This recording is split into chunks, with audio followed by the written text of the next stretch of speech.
You think you know the face of regret? Wait until you see Liam's face when the doors to the grand ballroom swung open.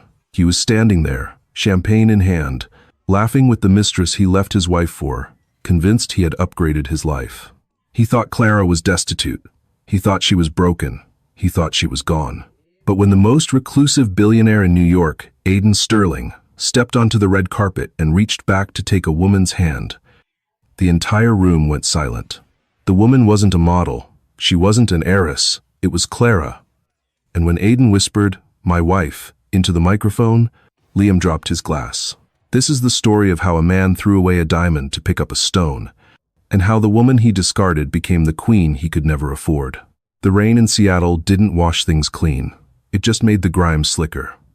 That was how Liam felt looking at his reflection in the window of Le Bernardin, slick, polished, and detached. At 34, Liam Harper was the youngest vice president at Horizon Tech. He wore a $5,000 bespoke suit, a Rolex Submariner that cost more than his father's car, and a smile that didn't quite reach his eyes. Across the table sat Clara. She was wearing that beige cardigan again, the one with the slight fray at the cuff. She looked safe, predictable, like a Honda Civic parked next to the Ferrari he felt he had become. She was stirring her tea, her eyes focused on the swirling liquid. "Liam?" she asked softly. "You haven't touched your risotto. Is something wrong?" Liam sighed, a sound of theatrical exhaustion. He had rehearsed this moment with Jessica earlier that morning in the break room, amidst hushed giggles and the smell of expensive espresso. "Just rip the Band-Aid off," Jessica had said, her hand resting possessively on his bicep. "You've outgrown her, babe. It's not cruel, it's evolution." "We need to talk, Clara," Liam said, placing his napkin on the table. He didn't reach for her hand. Clara looked up. Her face was bare of makeup, her brown hair pulled back in a practical, messy bun. She looked tired. "Okay, is it about the mortgage? I told you, I can pick up extra shifts at the library if—" "It's not the mortgage," he snapped, louder than he intended. A couple at the next table glanced over. Liam lowered his voice, leaning in. "It's us. It's this life. I can't do it anymore." Clara went very still. "What do you mean?" "Look at me, Clara. Look at where I am going." He gestured vaguely to the restaurant, to the city skyline beyond the window, to himself. "I'm closing deals with Fortune 500 companies. I'm attending galas. I need a partner who fits that world. Someone who can stand next to me and not look like she's worried about coupon clipping." Clara's lips parted slightly. The cruelty of his words seemed to take a moment to land, like a delayed slap. "I supported you through law school," she whispered. "I paid the rent when you were an intern. I clipped those coupons so you could buy your first good suit. And I appreciate that," Liam said, his voice devoid of gratitude. "I do, but that was a transaction. You invested, and now I'm buying you out. I'm willing to be generous. You can keep the house in the suburbs. The car, I'll even provide alimony for 2 years, but I want a divorce." He pulled a thick envelope from his inner jacket pocket and slid it across the white tablecloth. It hit the centerpiece with a dull thud. Clara stared at the envelope. She didn't cry. That was the thing about Clara that always unsettled him. She possessed a reservoir of silence that he couldn't penetrate. He expected tears, begging, a scene that would validate his importance. Instead, she just looked at the papers. "Is there someone else?" she asked. Liam hesitated. "That's not the point." "Is it Jessica?" Liam blinked. "How did you—" "You smell like Chanel No. 5, Clara said simply. "I wear lavender oil. And you've been working late every Tuesday and Thursday for 6 months. Tuesday and Thursday are the days Jessica runs the project meetings." Liam sat back, his jaw tightening. "Does it matter?" "She gets me, Clara. She's ambitious. She's alive. You've been dead weight for years." The insult hung in the air. Clara slowly reached out and took the envelope. She didn't open it. She placed it in her worn leather tote bag. "You're right," Clara said, her voice steady, though her hands trembled slightly under the table. "I have been weight. I've been carrying the weight of your insecurities, your debts, and your ego for a decade. If you want to be free, Liam, I won't stop you." She stood up. She looked small against the grandeur of the restaurant, yet strangely dignified. "You're leaving?" Liam asked, confused. We haven't discussed the asset division. The house? Keep the house, Clara said. It has dry rot in the basement and the neighbors are noisy. Keep the car. The transmission is slipping. I don't want your money, Liam. I just want my name back. Your name? Liam scoffed. Clara Evans? Good luck with that. You're a 32-year-old librarian with a gap in her resume and no connections. You'll be begging me for help in 6 months. Clara looked at him, really looked at him, for the last time. It wasn't with love or hate, it was with pity. Goodbye, Liam, she said. She walked out of the restaurant and into the Seattle rain. She didn't look back. Liam watched her go, a mixture of relief and annoyance churning in his gut. He pulled out his phone and texted Jessica. It's done. I'm free. He ordered a scotch, celebrating the shedding of his old skin, unaware that he had just severed the only anchor keeping him from drowning. 1 year later, the charity gala for the Sterling Foundation was the event of the season in New York City. Tickets cost $10,000 a plate. It was the kind of event where the air smelled of lilies and old money, and the security guards wore earpieces and suits that cost more than most people's annual rent. Liam adjusted his black tie in the mirror of the Waldorf Astoria restroom. He looked good. Older, perhaps a bit more tired around the eyes, but successful. The past year had been a whirlwind. With Jessica on his arm, he had climbed the social ladder. They were the power couple of the mid-level tech scene. But mid-level wasn't enough for Liam. Tonight was his chance. Rumor had it that Aiden Sterling, the reclusive billionaire behind Sterling Global, was looking to acquire a tech firm to integrate into his empire. Horizon Tech was on the shortlist. If Liam could charm Sterling, if he could shake the man's hand, he would be set for life. He exited the restroom and found Jessica waiting for him by the bar. She looked stunning in a red silk dress, cut low and tight. She was everything Clara wasn't: vibrant, loud, demanding attention. You took forever, Jessica snapped, handing him a martini. The speeches are about to start. Sterling is supposed to be making a rare appearance. I'm ready, Liam said, scanning the room. Do we know where he's sitting? Table 1, obviously, right by the stage. Jessica rolled her eyes. But good luck getting close. He's got a wall of security. And they say his wife is even more private than he is. No one has ever seen her. Some people think she doesn't exist, that he just invented a wife to keep the gold diggers away. Liam chuckled. Smart man. Marriage is a trap unless it serves a purpose. He kissed Jessica on the cheek, a performance for the onlookers. They made their way through the crowd, nodding to rivals and colleagues. The atmosphere was electric with anticipation. Aiden Sterling was a myth in the business world, a man who turned steel into gold, who bought islands just to have silence. To be in his orbit was to be anointed. The lights dimmed. A spotlight hit the stage. Ladies and gentlemen, the announcer's voice boomed. Please welcome the founder of the Sterling Foundation, Mr. Aiden Sterling. The applause was polite, but thunderous in volume. A tall man walked onto the stage. Aiden Sterling was in his late 40s, with silver-streaked hair and a jawline that looked carved from granite. He exuded a terrifying calmness. He didn't smile. He approached the podium, and the room fell deathly silent. Thank you, Aiden said. His voice was deep, commanding. Tonight is about the future. It is about investing in those who have been overlooked. I know something about being overlooked, and so does my partner. He paused, looking out over the sea of faces. Liam felt a jolt of adrenaline as Aiden's gaze seemed to sweep over him. I have run this company alone for 20 years, Aiden continued. But this year, I made the best merger of my life. Not with a company, but with a person. I would like to introduce you to the co-chair of the foundation, the woman who saved me from my own solitude. My wife, the crowd murmured. This was it, the mystery wife. Jessica stood on her tiptoes, trying to see. Please welcome, Aiden said, extending a hand toward the wings of the stage, Clara Sterling. Liam froze. The glass of martini in his hand tilted dangerously. Clara? It was a common name. It couldn't be. Then, she stepped into the light. She was wearing a gown of midnight blue velvet that hugged her figure in a way the beige cardigan never had.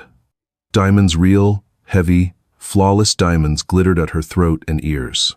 Her hair was no longer in a messy bun. It cascaded in sleek, dark waves over one shoulder. Her makeup was sharp, accentuating eyes that looked fierce and intelligent. But it was her face. It was undeniably, impossibly her. It was the woman who had clipped coupons. The woman who had driven a Honda Civic. The woman Liam had discarded at a lunch table in Seattle.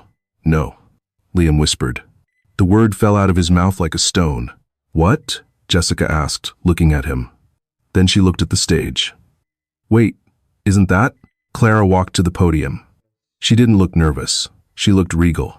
She took Aiden's hand, and the billionaire, the man known as the Ice King of Wall Street, looked at her with a naked, worshipful adoration that made the entire room feel like intruders. He kissed her knuckles. Thank you, Aiden, Clara said into the microphone. Her voice was clear, confident, stripped of the meekness Liam remembered. And thank you all for coming. The room erupted in applause. Liam couldn't breathe. The room was spinning. That's your ex-wife, Jessica hissed, her fingernails digging into Liam's arm.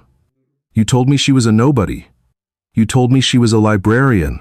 She was, Liam stammered. I don't understand. As the applause died down, Clara began to speak about the charity's initiatives. She spoke of literacy programs, of funding for women in crisis. She spoke with authority and wit. She cracked a joke that made the room laugh, a room full of billionaires and sharks. Liam felt a cold sweat breaking out on his forehead. He needed to get out of there. But he couldn't move. He was transfixed. After the speech, the Sterlings descended from the stage to mingle. The crowd parted for them like the Red Sea. Everyone wanted a piece of them. Everyone wanted to be seen with the new Queen of New York. Liam tried to pull Jessica toward the exit, but the crowd surged, pushing them forward. Suddenly, they were only 10 feet away. Clara turned. She was laughing at something the CEO of Goldman Sachs had said. Then, her eyes scanned the crowd. They stopped on Liam. For a second, the smile didn't waver. There was no shock in her eyes, no fear. She looked at him with a cool, unrecognizable detachment. Then, she leaned over and whispered something to Aiden. Aiden Sterling turned his head. His gray eyes locked onto Liam. They were cold, predatory eyes. He nodded once to Clara, then guided her straight toward Liam and Jessica. Run, Liam's instinct screamed. But he was frozen. Hello, Clara said. She stood before him, smelling not of lavender oil, but of something rare and expensive jasmine and oud. Clara? Liam managed to choke out. You look different. Mrs. Sterling, Aiden corrected, his voice like a low growl. He stepped slightly in front of her, a protective wall of tuxedo and muscle. Do we know this man, darling? Clara smiled. It was a terrifying smile. We used to know each other, Aiden. A long time ago. This is Liam Harper. And his associate, Jessica. Jessica, usually so brazen, looked cowed. Hi, she squeaked. Liam, Clara said, tasting the name as if it were stale wine. I see you made it to the gala, Horizon Tech, isn't it? Yes, Liam said, trying to regain his composure. He straightened his spine. We're actually hoping to discuss a partnership with Sterling Global. Our Q3 numbers are... Aiden laughed. It wasn't a happy sound. Horizon Tech? I saw the proposal on my desk this morning. You did? Liam's heart leaped. Then you know our potential. I do, Aiden said. That's why I ordered my team to shred it. Liam's face went pale. What? Why? Aiden looked down at Liam, his expression one of utter disdain. Because, Mr. Harper, I make it a rule never to do business with men who have poor judgment, and a man who cannot recognize the value of the woman standing right in front of him. Well, he certainly can't be trusted with my capital. The people nearby had gone quiet, listening. Liam felt the humiliation burning his cheeks. I didn't know, Liam stammered, looking at Clara. Clara, please. It's business. Clara took a sip of her champagne. It's always business with you, Liam. That was the problem. She turned to her husband. Aiden, darling, I believe the director of the MoMA is waving at us. Shall we? We shall, Aiden said. He didn't even look at Liam as they turned away. He just placed his hand on the small of Clara's back, a gesture of ownership and love that Liam had never shown her in 10 years. As they walked away, Liam stood amidst the ruins of his ambition, the scent of jasmine lingering in the air like a ghost. Jessica pulled her hand away from his arm. You idiot, she whispered. You threw away her? Liam watched Clara disappear into the crowd of elites, realizing too late that the woman he had called plain was the only thing that had ever made him shine. And now, she was shining for someone else. The limousine ride back to Liam's penthouse was suffocating. The silence wasn't empty, it was heavy, filled with unspoken accusations that sucked the oxygen out of the leather-upholstered cabin. Liam stared out the tinted window as the lights of Manhattan blurred into streaks of gold and red. He was gripping his phone so tightly his knuckles were white. He kept replaying the image in his mind. Clara, standing in that midnight blue velvet, her hand resting easily in the crook of Aiden Sterling's arm. It wasn't just that she looked beautiful. Money could buy beauty. Liam knew that. Jessica was beautiful. But Clara had looked significant. She possessed a gravity he had never seen in her before. When they were married, she had always seemed to shrink, to fold herself into corners to make room for his ego. Tonight, she had taken up space. "Are you going to say anything?" Jessica's voice cut through the dark. It was sharp, brittle. Liam didn't turn his head. "What do you want me to say, Jess?" "I want you to explain how you were married for 10 years to the woman who is now sleeping with the richest man in the city, and you didn't know she had it in her." Jessica let out a cruel, incredulous laugh. "You told me she was a mouse, Liam. You told me she wore sweatpants and read books and had zero ambition. That woman back there? That wasn't a mouse. That was a lioness." "She was a mouse," Liam snapped, finally turning to face her. His face was flushed. She was boring. She was safe. She clipped coupons for detergent, Jessica. She didn't know how to dress. She didn't know how to talk to people. "I don't know who that was tonight. It's an act." "Aiden Sterling doesn't marry acts," Jessica countered, her eyes narrowing. She looked at Liam with a new expression. It wasn't the adoration she had shown him when he was the rising star of Horizon Tech. It was calculation. She was measuring his worth and finding him lacking. He's the most guarded man in the world. If he let her in, she has something you didn't see. Or maybe, she paused, twisting the knife. Maybe you were just the wrong man for her. Liam felt a surge of nausea. "Shut up. Don't talk to me like that," Jessica hissed. "You're in trouble, Liam. I saw Richard's face when Sterling walked away from you. The CEO is not going to be happy that you just cost the company its biggest potential merger because you couldn't keep your ex-wife happy." The car pulled up to the curb. Jessica didn't wait for him to open the door. She slid out, her red dress rustling angrily. "I'm going to stay at my sister's tonight. I don't want to be around this energy." Liam watched her go. He didn't chase her. For the first time in a year, he didn't care. He rode the elevator up to his 42nd floor apartment alone. It was sleek, modern, and cold. Everything was gray and chrome. He poured himself a drink, a double scotch, and walked to the floor-to-ceiling window. He closed his eyes and tried to remember Clara. Not the woman at the gala, but his Clara. 14 months ago, the flashback. It was raining in Seattle, a relentless, gray drizzle that soaked into the bones. Clara sat behind the reference desk at the chaotic downtown public library branch. It wasn't a glamorous job. It involved dealing with wet umbrellas, angry patrons disputing late fees, and the distinct smell of damp wool. But Clara loved it. She loved the order of it.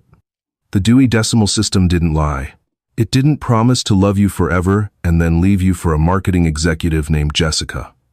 Books stayed where they were put. It was 4 p.m. on a Tuesday. The library was mostly empty, save for a few students and the regulars seeking warmth. Then, the doors opened, and a man walked in. He was soaking wet. He wore a baseball cap pulled low and a heavy trench coat that looked far too expensive for this neighborhood. He didn't look like a reader. He looked like a fugitive. He walked straight to the back corner, the quiet zone, and sat down at a table hidden behind a stack of encyclopedias. Clara watched him. It was her job to watch. He sat there for an hour, doing nothing. He didn't read. He didn't look at a phone. He just sat, his head in his hands, breathing deeply. Eventually, Clara walked over with her cart of books to reshelf. She moved quietly, the rubber wheels of the cart barely making a sound on the carpet. As she placed a copy of Great Expectations on the shelf near him, the man flinched, his head snapping up. His eyes were gray, stormy, and exhausted. "I'm sorry," Clara whispered, clutching the book to her chest. "I didn't mean to startle you." The man stared at her. He seemed to be waiting for something. A flash of a camera, A scream of recognition? "It's okay," he said, his voice rough. I needed a place where no one would ask me for anything." Clara looked at him. She didn't know who he was. To her, he was just a man with sad eyes and a wet coat. "Well," Clara said softly, "this is a library. The only thing we ask for is silence, and maybe a library card if you want to take that book home." The man blinked. The tension in his shoulders dropped an inch. "You don't know who I am?" Clara squinted at him. "Should I? Unless you have overdue fees from 1,998, I'm afraid you're a stranger to me." For the first time, a small, genuine smile tugged at the corner of the man's mouth. "No overdue fees.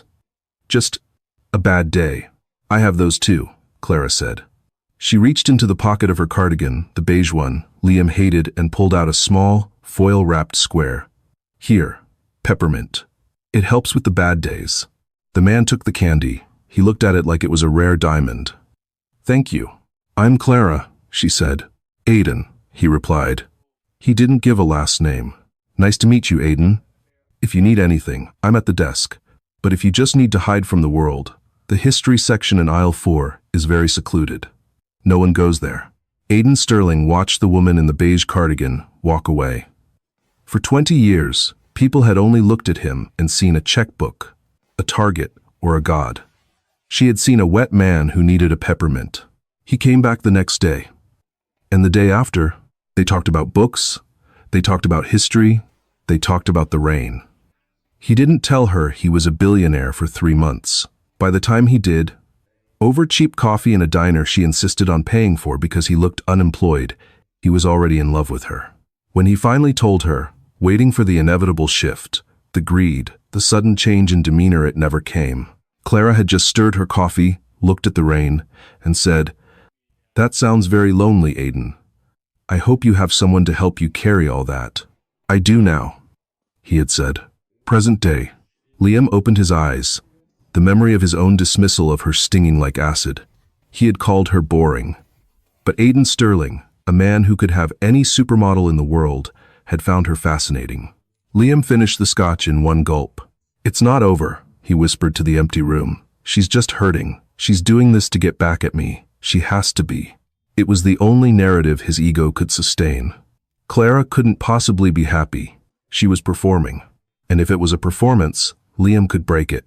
He just needed to remind her of who they used to be. He grabbed his phone and scrolled back 2 years, finding an old number. He hesitated, then hit the call button. "The number you have reached is no longer in service." Of course. Liam threw the phone onto the couch. He would find another way. He wasn't just fighting for a woman now. He was fighting for his survival. If he lost the Horizon deal, he was done. And Clara was the key to the lock. The following Monday, the atmosphere at Horizon Tech was toxic. Liam walked into the executive boardroom, and the conversation died instantly. 12 heads turned toward him. At the head of the table sat Richard Vance, the CEO. Richard was a man who measured human value in quarterly returns. And currently, Liam's value was negative. "Sit down, Harper," Richard said, not looking up from his tablet. Liam took his seat. He tried to project confidence, adjusting his cufflinks. "Richard, about the Sterling Gala. I know it looked awkward, but I have a strategy." "Awkward?" Richard looked up, his face purple with suppressed rage. "You call the most powerful investor in the hemisphere publicly humiliating you awkward? I received an email from Sterling Global at 8 a.m. this morning." Richard tapped the screen, projecting the email onto the massive wall monitor. 2. Richard Vance, CEO Horizon Tech. From Office of the Chairman, Sterling Global. Subject: Termination of interest. Mr. Vance, please be advised that Sterling Global is withdrawing all interest in the acquisition of Horizon Tech. Furthermore, we will be reviewing our vendor contracts with your firm. Mr. Sterling values integrity above all else. The conduct of your vice president, Mr. Harper, indicates a corporate culture that does not align with our values. Do not contact us again. The room was silent. The words, "Do not contact us again," seemed to burn into the screen. "You're fired, Liam," Richard said calmly. Liam felt the blood drain from his face. "You can't do that. I've been here for 8 years. I built the cloud infrastructure division. And you tore it down in 5 minutes on a red carpet, Richard spat. Pack your things. Security will escort you out in 20 minutes. If you try to access the servers, we will sue you into oblivion. Liam walked out of the building in a daze. It was raining again, just like that day in Seattle. But this time, he had no wife to go home to, no safe life waiting for him.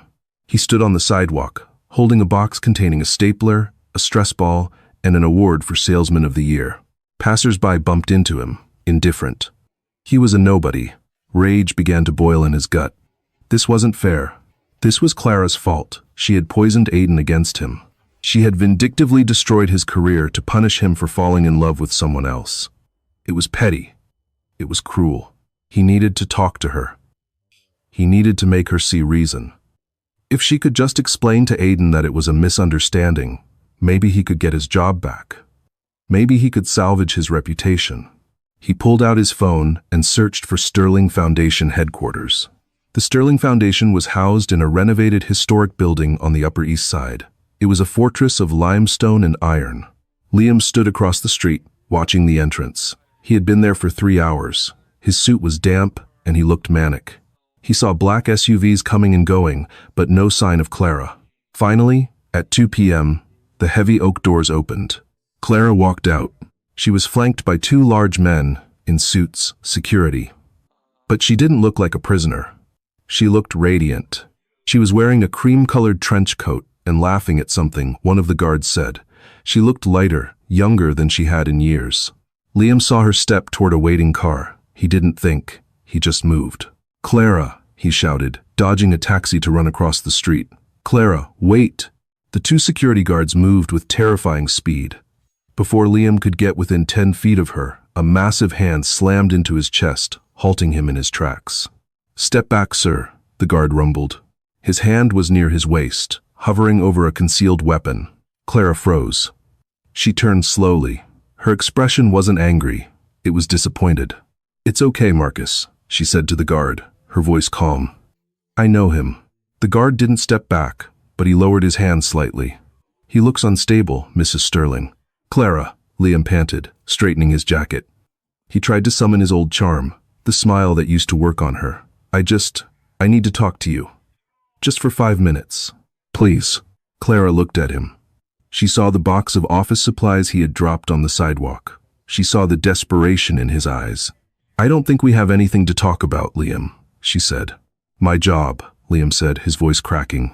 "Richard fired me, today, because of the email Aiden sent. Clara, you have to tell him to stop. You can't destroy my life just because you're bitter about the divorce." Clara's eyebrows shot up. "Bitter? Liam, look at me. Do I look bitter?" She gestured to herself, to the building, to the life around her. "I didn't tell Aiden to send that email," she said gently. "He sent it because he saw how you treated me. He saw a man who discards people when they aren't useful anymore. Aiden invests in loyalty, Liam. You proved you don't have any." "I made a mistake," Liam yelled, drawing the attention of people on the street. "I messed up. But we were married for 10 years. Doesn't that mean anything? I'm your family." Clara took a step closer, signaling the guards to wait. She looked him in the eye. "You were my family," she said, her voice shaking slightly with the memory of the pain. "But when I sat at that table in Seattle, asking if we could work it out, you told me I was a bad investment. You told me I was dead weight." She took a deep breath, and the steel entered her voice again. "I'm not weight anymore, Liam. I'm flying. And I won't let you drag me back down just because you realized you made a bad trade." "I still love you," Liam lied. The words tasted like ash. He didn't love her. He needed her. But he hoped she couldn't tell the difference. "I made a mistake with Jessica. It's over. It's always been you." Clara stared at him for a long moment. For a second, Liam thought he saw a flicker of the old Clara, the one who would forgive anything. Then, she smiled. It was a sad, final smile. "You don't love me, Liam. You love that I'm valuable now. You only want what other people want. And I'm sorry, but you can't afford me anymore." She turned back to the car. "Marcus, let's go." "Clara!" Liam screamed as she got into the vehicle. "You can't do this. I have nothing." The car door slammed shut with a heavy thud, sealing her away in her bulletproof world. The engine purred, and the car pulled away into traffic, leaving Liam standing on the curb, wet, fired, and completely alone. But as he watched the taillights fade, a dark thought began to form in his mind. She had said, "You were my family." He remembered something. Something from the divorce settlement that he had glossed over because he was in such a rush to be with Jessica. The house. The rundown house in the suburbs with the dry rot. He had signed the deed over to her completely. But there were boxes in the attic. Old boxes. And inside one of those boxes was something Clara had kept from her childhood. Something she treasured more than money. If he couldn't charm her and he couldn't beg her, he would have to leverage her. Liam picked up his box of office supplies. A cold, determined look replaced the desperation on his face. "You think you're untouchable, Mrs. Sterling," he muttered. "But everyone has a weakness." He hailed a taxi. He wasn't going to his apartment. He was going to the suburbs. He was going to break into his old house. The suburbs of Seattle were quiet, wrapped in a suffocating blanket of fog that rolled off the Puget Sound. It was a stark contrast to the glittering steel canyons of New York City, a reminder of the life Liam had fought so hard to escape. He parked his rental car, a nondescript gray sedan, 3 blocks away from the house on Maple Street. He pulled his hood up. He didn't want the neighbors to see him. Mrs. Gable next door had always liked Clara. She would undoubtedly call the police if she saw Liam Harper lurking around at midnight. He walked to the house. It looked smaller than he remembered. The lawn was overgrown, the grass reaching for his shins like grasping fingers. The for sale sign that had been planted in the yard 6 months ago was gone, likely removed by the real estate agent after months of zero interest. The paint was peeling. It looked like a dying thing. Liam crept to the back door, his heart hammering against his ribs, not with fear, but with a twisted sort of adrenaline. He felt like a scavenger, a vulture circling a carcass. He reached under the flower pot for the spare key. It was gone. "Damn it," he hissed. He tried the window. Locked. He moved to the basement bulkhead doors. They were rusted shut. Panic began to prick at his skin. He needed to get inside. He needed that box. Finally, he found a loose sash on the kitchen window. With a grunt of effort and the leverage of a pocket knife, he shimmied the lock open. He slid the window up and climbed over the sink, his expensive loafers knocking over a glass vase that had been left behind. It shattered on the floor, a loud, crisp sound that echoed through the empty house. Liam froze. He waited. Silence. Just the settling groans of the timber and the hum of the refrigerator that had been unplugged for a year. He clicked on his flashlight. The beam cut through the stagnant air, illuminating dust motes dancing in the dark. The kitchen was bare. The table where he had demanded the divorce was gone. The ghosts of their arguments seemed to linger in the corners. He walked into the living room. The carpet still held the indentations of their old sofa. He remembered sitting there, watching football, while Clara quietly folded laundry in the corner. He had never offered to help. Why would he? She was the wife. That was her role. "You were so boring, Clara," he whispered to the empty room, trying to justify his presence.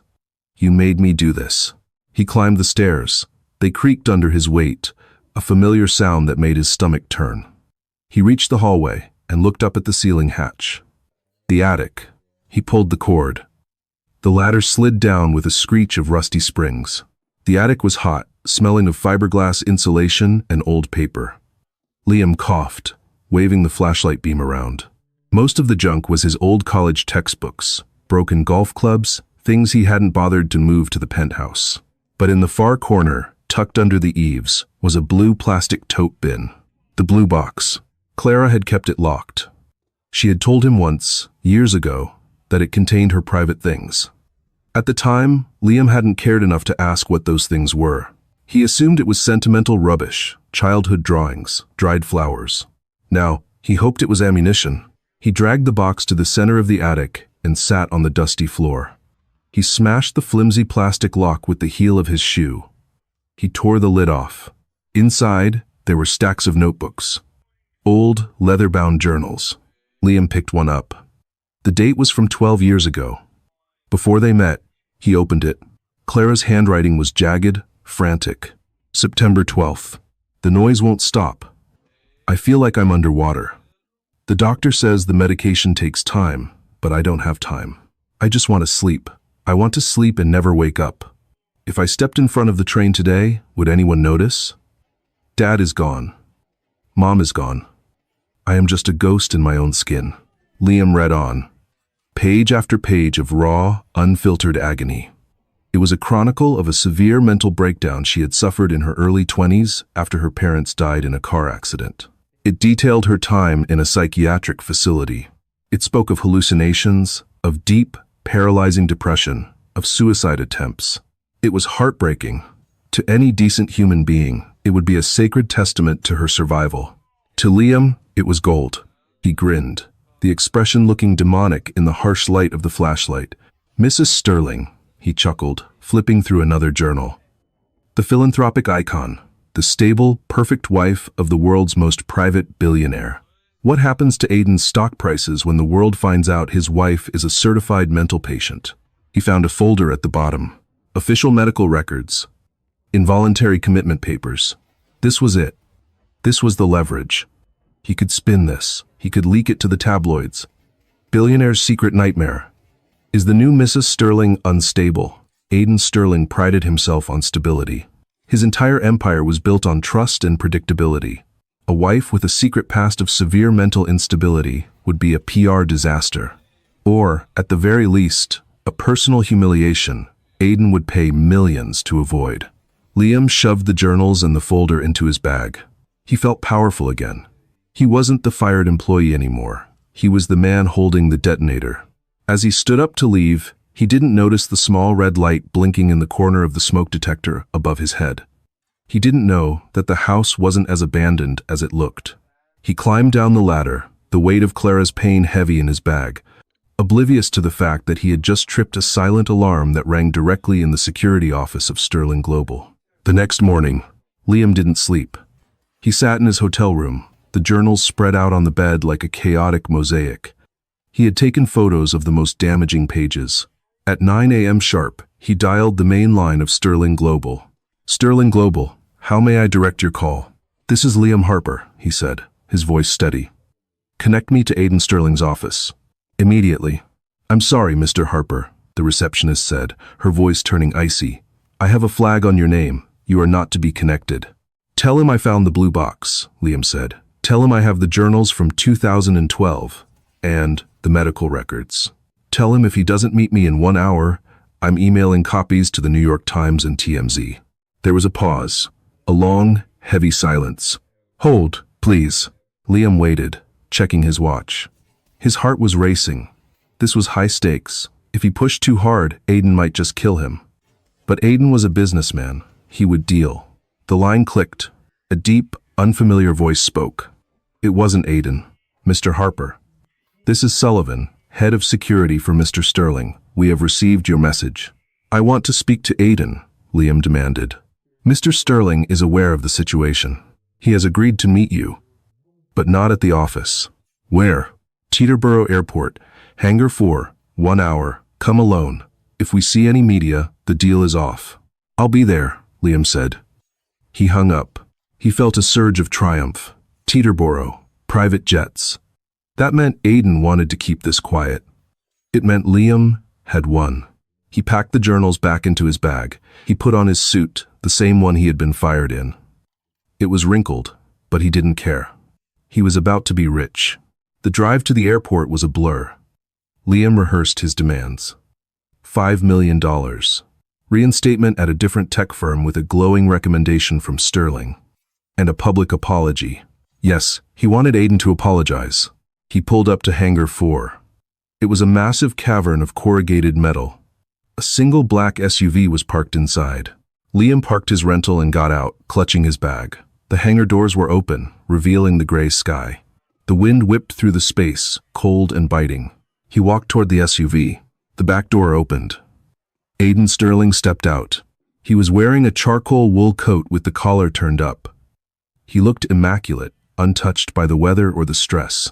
He stood with his hands in his pockets, watching Liam approach with the same dispassionate interest a scientist might show a lab rat.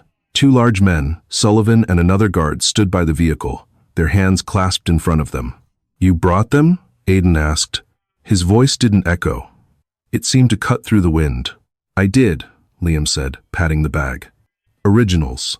And I have digital copies backed up on a server that will auto-send to the press if I don't enter a code every 12 hours, so don't try anything. Aiden tilted his head slightly. You are a very thorough man, Mr. Harper. It is a shame you didn't apply that diligence to your marriage. Cut the lecture, Liam snapped. You know what this is. This is your wife's dirty laundry. Severe psychosis, suicidal ideation, involuntary commitment.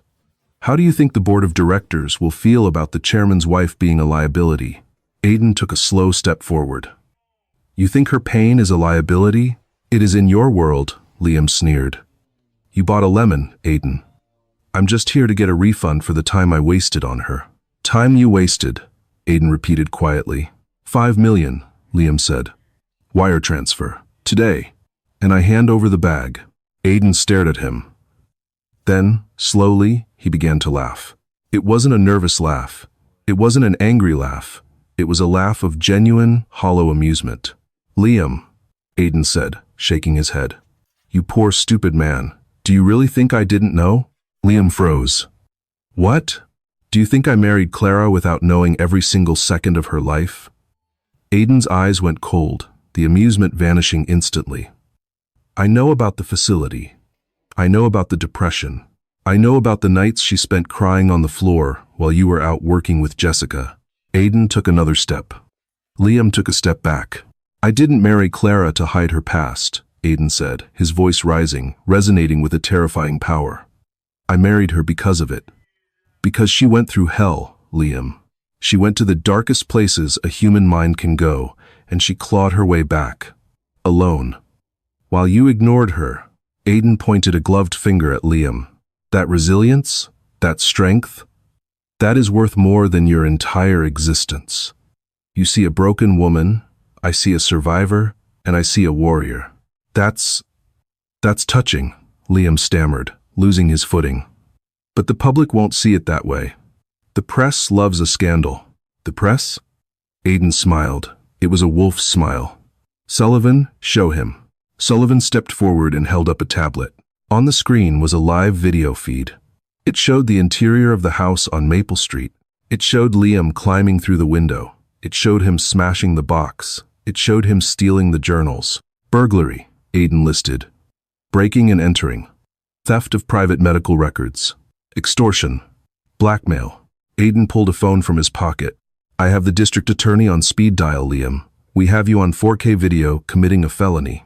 And now, we have you here, on a recorded line in a private hangar, demanding money in exchange for stolen goods. Liam's knees went weak. The bag slipped from his shoulder and hit the concrete. No, Liam whispered. You can't. You wanted to hurt her, Aiden said, his voice dropping to a dangerous whisper. You wanted to use her tragedy to line your pockets. That is the only reason you are still standing. Because I want you to know exactly why you are going to lose everything. Aiden signaled to Sullivan. The police are waiting at the gate, Mr. Harper. We gave them the footage 10 minutes ago. Sirens began to wail in the distance, getting louder. Liam looked around wildly. He was trapped. Wait, Liam pleaded, backing away.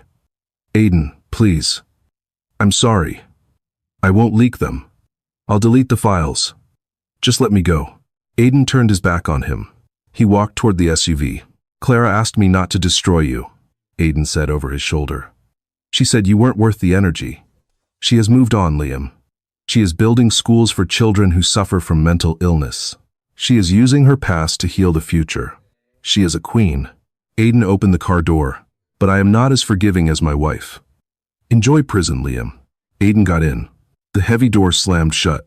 The SUV sped out of the hangar, leaving Liam alone in the cold wind as the police cruisers swarmed the tarmac, their red and blue lights reflecting off the metal walls like a disco ball at a funeral. Liam fell to his knees. He looked at the bag of journals. He had thought he was holding leverage. He realized now he had only been holding a mirror, and the reflection was hideous. 6 months later, the visitation room at the correctional facility was cold, smelling of bleach and despair. Liam sat on a metal stool, wearing a jumpsuit that was a dull, lifeless orange, a far cry from the bespoke suits he used to wear. His hair was thinning, his face gaunt. He wasn't waiting for a visitor. No one came to visit him. Jessica had moved to LA. with a hedge fund manager 2 weeks after his arrest. His former colleagues at Horizon Tech pretended he had never existed. Liam was just watching the small television mounted in the corner of the communal area. It was the only window he had left to the world he had thrown away. The news anchor was smiling. And finally tonight, a touching moment from the opening of the Evans Sterling Center for Mental Health. Liam leaned forward, his heart squeezing in his chest. On the screen, standing in front of a modern, glass building surrounded by gardens, was Clara. She looked breathtaking. She was wearing a simple white suit, her face glowing with a happiness that money couldn't buy. She held a pair of large ceremonial scissors. But it wasn't just her appearance. It was what she was saying. For years, Clara said into the microphone, her voice steady and amplified to thousands. I was ashamed of my battle with depression. I was made to feel like a burden, like dead weight.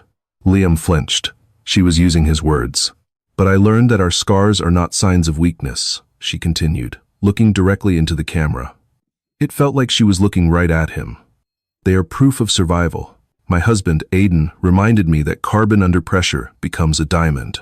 To anyone out there feeling invisible or discarded, you are not broken. You are just waiting to be found by someone who knows your worth. Or better yet, waiting to find it in yourself. Aiden stood beside her, beaming with pride. He didn't look like the terrifying titan of industry who had crushed Liam in that hangar. He looked like a man who knew he was the luckiest person on earth. He kissed Clara's forehead, and the crowd cheered. A tear slid down Liam's cheek. He looked down at his hands. He had held a diamond. He had held it for 10 years. But because it had rough edges, because it wasn't polished and flashy, he had treated it like a rock. He had kicked it to the curb. And now, Aiden Sterling was wearing it, and it was shining brighter than anything Liam had ever touched. Hey, Harper, a guard shouted, banging on the door. Lights out, show's over. The screen went black. Liam walked back to his cell, the silence of his future stretching out before him. He realized then that his punishment wasn't prison. His punishment was knowing that Clara hadn't just survived without him, she had ascended because she was free of him. He lay on his cot, closing his eyes, haunted by the ghost of the woman in the beige cardigan who had loved him when he was nothing, and whom he had lost when he thought he was everything. And that is the story of Liam and Clara. It's a harsh reminder that value is often a matter of perspective. Liam saw Clara's struggles as a liability, a weight dragging him down as he tried to climb the ladder of success. He was so blinded by the glitter of superficial ambition that he couldn't see the resilience, loyalty, and depth of the woman right in front of him. Aiden Sterling, a man who could have bought anything in the world, understood that true worth isn't found in perfection. It's found in the strength it takes to put yourself back together. He didn't just give Clara money. He gave her the one thing Liam never did respect. In the end, Liam didn't just lose a wife. He lost the chance to be the kind of man who deserves a woman like Clara. If this story touched you, or if you've ever felt undervalued by someone who didn't see your true worth, please give this video a like. It helps us share these stories with more people. Don't forget to subscribe and hit the notification bell so you never miss a new story. I want to hear from you in the comments. Have you ever had a Clara moment where you flourished after leaving a toxic situation? Let me know down below. Thanks for watching, and remember, don't let anyone treat you like a stone when you know you're a diamond. See you in the next video.